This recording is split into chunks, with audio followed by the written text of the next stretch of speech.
শব্দ যত দূর যাচ্ছে আমরা সকলকে আইন শৃঙ্খলা এবং সকল নিয়মতান্ত্রিকতা ফলো করে পুরা বিশ্ববাসীকে দেখাতে চাই এই বাংলাদেশের মানুষ শান্তিকামী মানুষ, নিয়মতান্ত্রিক মানুষ, কিন্তু এই বাংলাদেশের মানুষ প্রতিবাদী মানুষ, তাদের হৃদয়ে ফিলিস্তিনের ভালোবাসা উদ্ভাসিত আছে।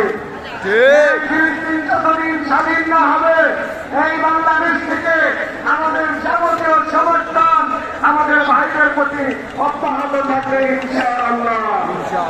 এই জন্য আপনারা দুষ্কৃতিকারী অথবা কোনো আদিবাসী মানুষ এই সকল